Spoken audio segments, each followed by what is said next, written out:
Divide کرنا ہے, جو حاصل جواب آئے اتنی زکوٰۃ دینی ہے. اس کے اندر جو اس نے انویسٹمنٹ کر رکھی ہے, شیئرز خریدے ہوئے ہیں, مداربت پہ پیسے دیے ہوئے ہیں, وہ سب بھی اس میں شامل ہوں گے. ٹھیک ہے جی.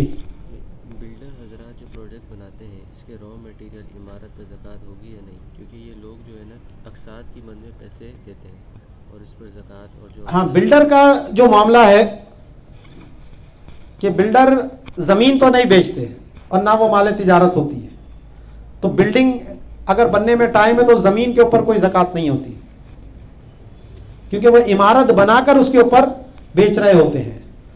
اب جو را مٹیریل ان کے پاس موجود ہے, یہ مال تجارت کا حصہ ہے, اس کے اوپر ان کو زکوٰۃ دینی ہوگی, یہ ان کے قابل زکوٰۃ ادائیگی میں آئے گا. اب جو انہوں نے وصول کر لیے ہیں وہ ان کی ملکیت میں آ چکے ہیں, ٹھیک ہے, اور جو لوگوں نے ان کو دینے ہیں وہ اس کے ریسیویبلز ہیں, ٹھیک ہے, اور جتنی بلڈنگ ابھی تیار ہو چکی ہے اس کے اوپر اس نے کوئی زکوٰۃ نہیں دینی. تو اس اعتبار سے یہ اپنی اس بلڈنگ کی کیلکولیشن کریں گے. اور اگر اس نے وہ بلڈنگ بنائی ہے کرائے پر چڑھانے کے لیے تو وہ مال تجارت ہی نہیں ہے, کیونکہ جو کرائے پر دینے کے لیے چیز ہو وہ مال تجارت نہیں ہوتی. جی بھی آئی نہیں, لیکن جہتیں مختلف ہو سکتی ہیں.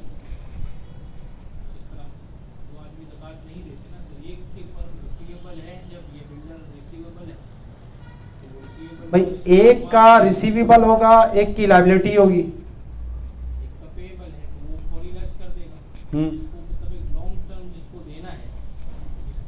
تو وہ وہاں سے کٹوتی کرے گا نا اس کی. مثلا میں نے بلڈر سے خریدا ہے فلیٹ 10 لاکھ روپے کا, ابھی میں نے 1 لاکھ روپے دیے ہیں, تو ابھی 9 لاکھ روپے میری لائبلٹی ہے. اگرچہ فلیٹ پہ مجھے قبضہ نہیں ملا ہے ابھی, لیکن کیونکہ عقد ہو چکا ہے تو یہ لیس کریں گے, تو ان کا ریسیویبل ہو گیا وہ, تو ایک ہی مال پہ 2 زکاتیں نہیں آئیں. ہاں, اب جو وہ فلیٹ ہے تو کیونکہ ابھی مجھے اس پر قبضہ نہیں ملا تو اس لیے میں اس کی زکات نہیں دے رہا. اچھا, بلڈر بھی اس کی زکات نہیں دے رہا, ٹھیک, لیکن جو را مٹیریل اس کے پاس پڑا ہے اس کی بہرحال وہ دے گا, کیونکہ وہ ابھی صرف اسی کی ملکیت میں ہے, اس کا خریدار سے ابھی کوئی تعلق نہیں ہے. وہ اس کو کہیں اور استعمال کرنا چاہے تو وہاں پہ بھی کر سکتا ہے. جیسے عام طور پہ ان بلڈرز کے ایک سے زیادہ پروجیکٹس چل رہے ہوتے ہیں اور وہ ان کا پورا انوینٹری پڑی ہوتی ہے, وہ کبھی کہیں کچھ لگا رہے ہوتے ہیں, کبھی کچھ لگا رہے ہوتے ہیں, بلک میں مال اٹھا لیا سارا, اور پھر اسی طرح وہ اپنے آہستہ آہستہ پروجیکٹس کے اندر اس کو یوز کر رہے ہوتے ہیں. اور جو انہوں نے آگے خریداریاں اٹھائی ہیں وہ ان کے اوپر ریسیویبلز ہو جائیں گے.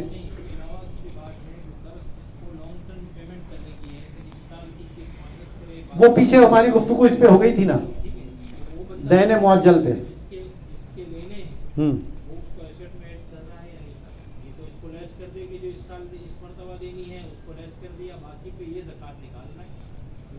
ہاں, تو وہ دے گا نا, یہی تو میں کہہ رہا ہوں, یہ دین قوی ہو گیا نا. نہیں, یہ تو 2 صورتیں ہو گئی نا, مفتہ بھی قول. اگر آپ 1 سال کی نکالنے کی کر رہے ہیں,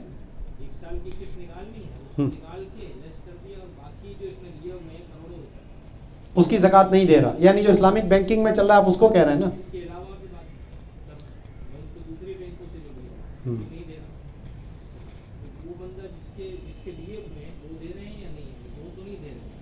نہیں دیں گے وہ مال, کیونکہ ابھی قبضہ ان کا نہیں ہے.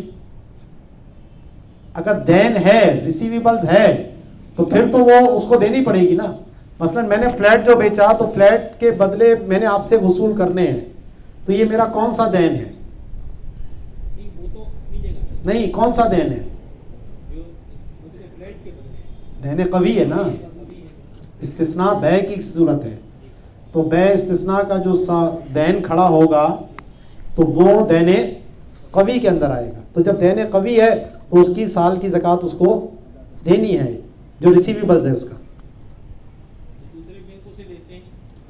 نہیں بینک کی نہیں ہم بات کر رہے ہیں ابھی، تو ہم اسی کی بات کر رہے ہیں بلڈر کی. ہاں یہ وہ الگ صورت ہے ابھی، کیونکہ ہم بلڈر کی حوالے سے سوال ہے، ہم اسی کی بات کر رہے ہیں. آخری سوال یہ ہے کہ اپنا گھر بنایا اور اس کو کرائے پہ لگا دیا، یا پھر زمین ہے اس سے کرایہ آ رہا ہے، تو اس پہ زکوٰۃ ہوگی؟ نہیں، جو گھر کرائے پر دیا ہے یا زمین کرائے پر دی ہے، نہ اس زمین پر زکوٰۃ، نہ بحیثیت کرائے کے اس کے اوپر زکوٰۃ. ہاں جو آئے گا بچے گا تو اس کے اوپر زکوٰۃ لازم آئے گی.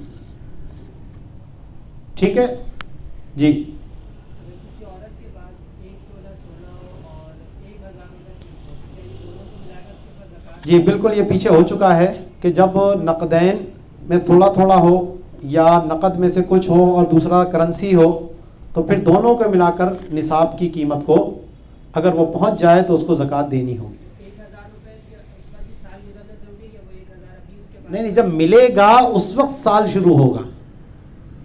ابھی صرف سونا 1 تولہ ہے تو ابھی تو نصاب ہی نہیں ہے، سال ہی شروع نہیں ہوا. 1000 روپے آئے اس کے پاس، 1 تولہ سونا ہے، دونوں کو ملایا 52.5 تولے کی قیمت بن گیا. اب اس کا سال شروع، اب سال ختم ہوا تو اس کے وہ 1000 روپے خرچ ہو چکے ہیں، ہے ہی نہیں اس کے پاس، تو کوئی زکوٰۃ نہیں ہے اس پر. لیکن وہ 1000 روپے موجود ہیں تو زکوٰۃ دینی پڑے گی. 10 روپے بھی موجود ہے تو مالیت تو ڈبل. ہاں تو وہی 10 روپے چھپا کے کیوں رکھے اس میں. ٹھیک ہے. وما علینا الا البلاغ المبین. الحمد للہ رب العالمین. جزا اللہ عنا سیدنا مولانا محمد صلی اللہ تعالی علیہ وسلم و اہلہ. اللهم ربنا آتنا في الدنيا حسنة وفي الآخرة حسنة وقنا عذاب النار. صلی اللہ تعالی علی خیر خلقہ محمد وعلی آلہ واصحابہ اجمعین برحمتک یا ارحم الراحمین. کل سے انشاءاللہ کتاب الصوم اس کو شروع کریں.